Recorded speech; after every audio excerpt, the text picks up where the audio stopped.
Caregiving can sometimes feel like an impossible struggle. Caregivers may be torn between taking care of loved ones and trying to maintain balance in life. The good news is that it doesn't have to be that way. The Caring Generation with host Pamela D. Wilson is here to focus on the conversation of caring. You're not alone. In fact, you're in exactly the right place to share stories and learn tips and resources to help you and your loved ones. So now, please welcome the host of The Caring Generation, Pamela D. Wilson. This is Pamela D. Wilson, caregiving expert, elder care consultant, and author. This week's episode is a mini podcast. My goal is to respond to issues and questions you share with me on social media, Facebook, Instagram, Twitter, LinkedIn, in my online caregiver groups, and the caregiver survey on PamelaDWilson.com. Thank you for your continued requests and for sharing this podcast with everyone you know. Let's talk about what caregivers can learn from caring for aging parents that translates to marital relationships and caring for spouses. Instead of being left in the dark, it's better to become aware of unexpected issues that can negatively impact caring for aging parents or a much older spouse before you find yourself in this position. If you are already a caregiver for a spouse, some of these tips may help you begin discussions and make a plan so that you don't feel stuck or become resentful. If you are a caregiver for aging parents, this information will help you talk to your partner or spouse about decisions you will face when one of you is the first person to need care. I know, these are all difficult topics, not pleasant to think about, and even more uncomfortable to discuss. Not talking about aging issues or hoping that none of this will happen to you won't stop the clock. Let's start with the effects of age gaps on caring for a much older spouse with a gap of 5-10 years or more. When you are young, 5 or 10 years doesn't make much of a difference. As married couples age, the long-term implications are significant. If you are caring for aging parents, you might be watching these events happen in your parents' relationships. If you are trying to help parents, you might be frustrated with refusals or delays in decision-making. Do your best to be patient and empathetic. I share more on the topic of patience with parents in the Caring Generation podcast, How to Have Patience with Elderly Parents. An interview with Dr. Joan Monin from the Yale School of Public Health shares research about the distress caregivers feel watching loved ones who are sick and suffering. This insight may help you understand why caregiving is stressful for caregivers and how actions to care for ourselves or not have long-lasting effects on partners, spouses, and family members. This concept is difficult to grasp if you are not yet a caregiver or you are young and without health concerns. When you're in this situation, it's common to struggle to adapt to changes that aging and health bring. Many adults are in denial and do nothing for quite some time. Number one for caring for a much older spouse is the difference in retirement timing. Your husband is 65. You are 55. He retires. What is your plan as the younger spouse? Have you talked about retirement timing? Does your older spouse play all day in retirement while you continue to follow your career passions for another 10 years? Or will you feel resentful as a younger spouse who has to continue to work to support the family? If your older spouse has health issues, have you discussed quitting your job to be a full-time caregiver? It is imperative to evaluate all aspects of this decision before deciding, as the effect on the younger spouse's health, well-being, and financial prospects are significant. Most adults take good health for granted when they have a lifetime ahead. It's not later until a spouse or parent has health issues that you feel that sinking feeling and worry in the pit of your stomach about how you will manage. If you are a young adult listening and you're not married or are early in your marriage, the importance of talking about health and well-being is important for your future. If you have health issues today, this will impact your marital and family relationships and earning ability. With married couples, especially those with a 10-year age gap or more, have discussions about health. Make a plan for what happens for each spouse at retirement age. Talk about wishes for burial or cremation. Get it all out on the table. Add to this conversation the topic of life expectancy to care for a spouse.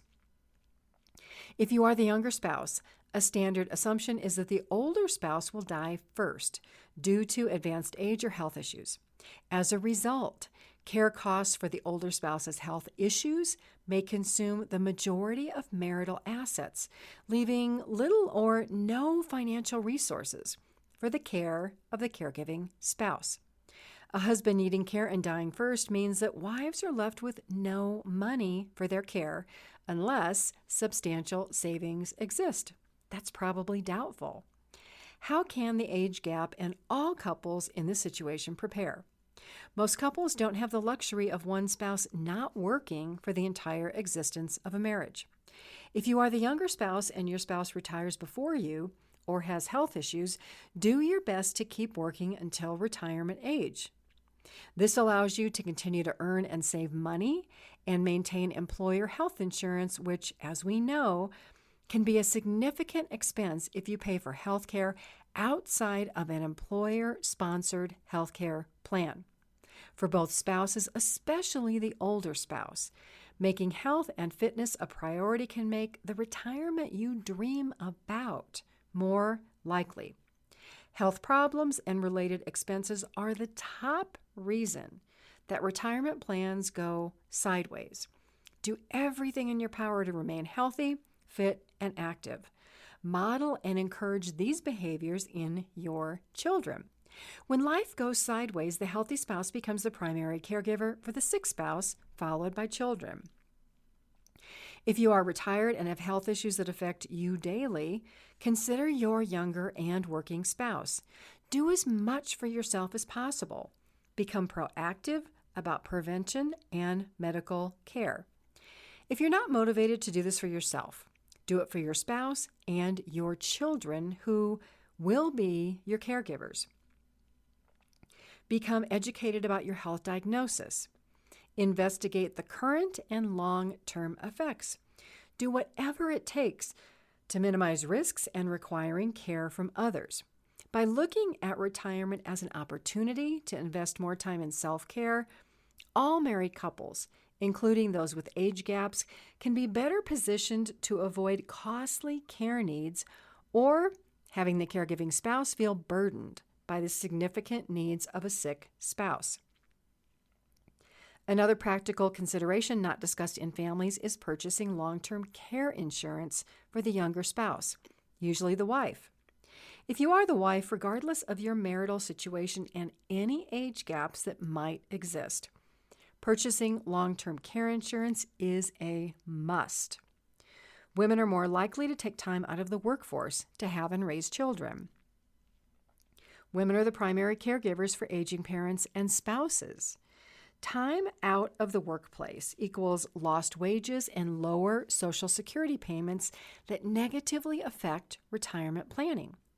Couples and individuals with experience caring for aging parents understand the related mental and physical stress.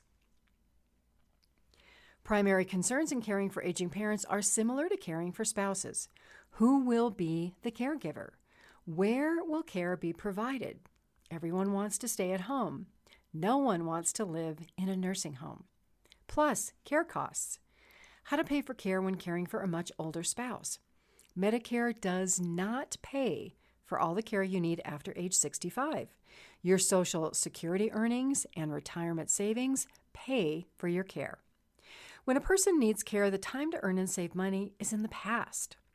If caring for a much older spouse, then the majority of the working spouse's income goes toward care costs instead of building a retirement nest egg. The time to prevent and understand health issues is when first diagnosed. Ignoring high blood pressure, diabetes, and other conditions will likely add additional health complications later in your life. When health issues advance for a husband or wife, the healthy spouse begins to take on more responsibilities shared by the couple. We'll talk more about the personal effects of caring for a much older spouse or aging parents after this break. The Caring Generation is not limited by time zone or location. Caregivers worldwide can listen any time of day. Visit my website, PamelaDWilson.com, to check out my caregiver course online, Taking Care of Elderly Parents, Stay at Home and Beyond, with 30 hours of webinars and other information featuring practical steps for taking care of elderly parents, spouses, and how to make a plan for aging and health. It's never too early to make a plan to live the best life possible today and in your later years. This is Pamela D. Wilson, caregiver expert, consultant, and author on the Caring Generation. Stay with me. I'll be right back.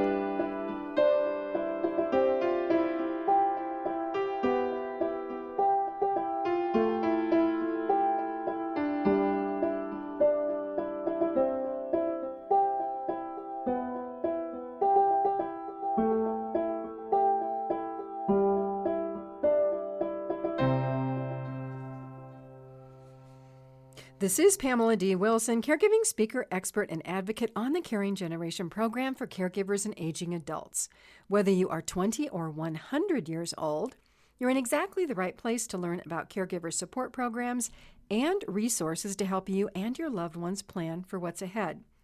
If you're not sure how to talk to your children about caregiving issues, or if you've tried to talk to your aging parents and that didn't go so well, let me start the conversation for you. Invite loved ones to listen to this show or schedule a telephone or virtual elder care consultation with me by visiting my website, PamelaDWilson.com, and clicking on How I Help, then Family Caregivers, then Elder Care Consultation. Let's talk about caring for a much older spouse and aging parents specific to personal and emotional effects. A spousal caregiver recently described caring for a husband as doing because it's the right thing to do, but mentioned losing all sense of being a couple and the previously established intimacy. Caregivers of all ages and situations, whether caring for aging parents, grandparents, siblings, or spouses, talk about the sense of responsibility and duty. Those caring for a much older spouse admit to knowing that the possibility of caring for that spouse exists. Few, if any, caregivers were involved in family discussions before care responsibilities arose. What does this tell us? Individuals don't talk about health, well-being, aging, and caregiving enough because few people lead these conversations. A spousal caregiver recently described caring for a husband as doing because it's the right thing to do, but mentioned losing all sense of being a couple and the previously established intimacy. Caregivers of all ages and situations, whether caring for aging parents, grandparents, siblings, or spouses, talk about the sense of responsibility and duty.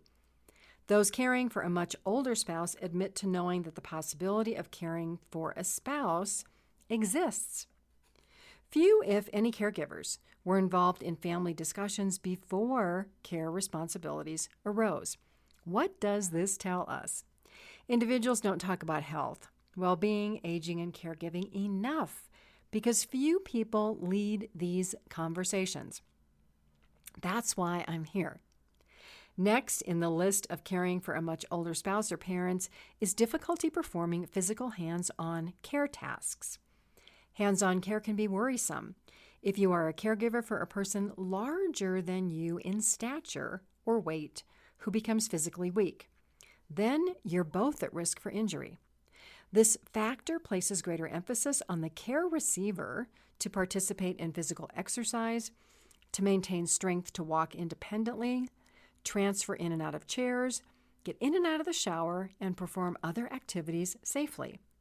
When these activities become difficult due to physical weakness or illness, bringing help into the home or moving a loved one to a care community are options to avoid injury or an unsafe care situation. In addition to physical weakness, a diagnosis of dementia, Alzheimer's, or any other type of cognitive impairment increases the stress on the caregiver. Persons with memory loss eventually need 24/7 care and cannot be left alone due to safety concerns. Caring for a spouse or aging parents with dementia is similar to caring for a newborn who requires feeding, dressing, bathing, changing, and supervision for safety. While physical disabilities can sometimes be managed through physical exercise and strength building, memory loss is a path that goes in one direction, advancing memory loss and greater overall reliance on the caregiver. If you are in a partner, marital, or caring for aging parents situation, and the person needing care has physical disabilities, is becoming weaker, or has a diagnosis of memory loss, it's time to have honest conversations about the future. Both situations of needing hands-on care and supervision due to memory loss often result in isolation and feelings of depression and hopelessness for caregivers. Caregivers feel stuck and tell me that finding motivation for self-care activities is challenging. Caregivers feel that their lives pass them by, while everything outside of the caregiving situation continues to move forward. Regarding self-care and time alone, small breaks here and there are helpful, but it's not the same as being in control of your life 24/7. The guilt, resentment, and anxiety that caregivers feel become extreme. Add to this the feelings of the person who needs care, who many times becomes hostile or unappreciative. The care receiver feels a lack of control that results from needing help from another person. Additionally, care receivers may feel like a burden to loved ones. So we have two people in a relationship and both are stressed. The person who needs care may be socially isolated and unable to leave home without hands-on assistance.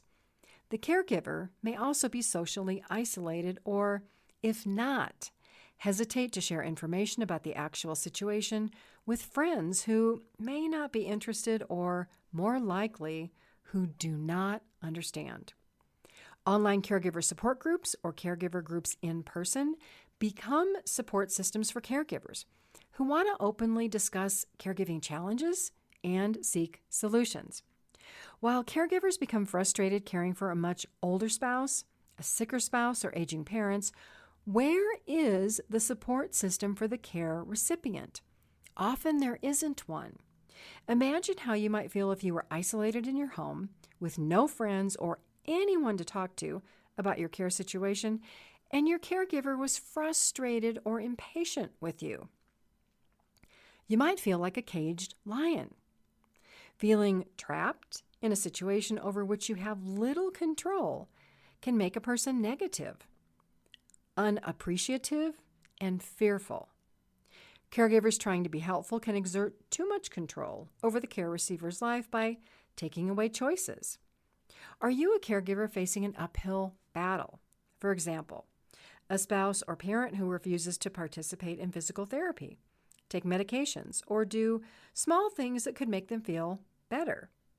Are you living with a spouse who is 65 but seems like he or she is 80?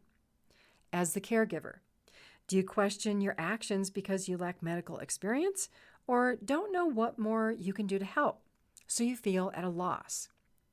If you are caring for a much older spouse or in any care situation, focus on what you want instead of what you don't want. I know this is not always easy, but you can do it. Let other people in your life own their negative feelings and behaviors. Stop feeling frustrated, anxious, or angry because of how you think others should respond or act. Look towards solutions to improve your emotional state. Think about how you want to feel without putting conditions on what it takes to feel good. Avoid thinking, I'll be so happy when X happens. Why not choose to be happy today? Identify the thoughts that hold you back. Release any resistance to the idea of change. Change may be necessary to improve your situation. Continuing to struggle works against your ability to be positive and move forward. Identify solutions, brainstorm. so that the caregiver and the care receiver both get some of what they want. Know that it may not be possible for everyone to get exactly what they want. Consider compromising. Discuss solutions in person, not over email or the telephone. Suggest trial periods for change and commit to making the change. For example, the care receiver this week will do X every day to become more independent and self-sufficient. The caregiver will do Y. One path through frustration, exhaustion, and overwhelm is a positive mindset combined with thoughtful action. Start talking to yourself differently. Encourage yourself. Love yourself. Be positive and be your own best friend. Thank you for joining me on The Caring Generation, the only program of its kind connecting caregivers and aging adults worldwide to talk about caregiving, well-being, health, and everything in between. Invite your family and friends to listen each week. This is Pamela D. Wilson, caregiving expert, advocate, and speaker. I look forward to being with you again soon. God bless you all. Sleep well tonight. Have a fabulous day tomorrow and a pleasant journey until we are here together again. Tune in each week for The Caring Generation with host Pamela D. Wilson. Come join the conversation and see how Pamela can provide solutions and peace of mind for everyone. Here on Pamela D. Wilson's The Caring Generation.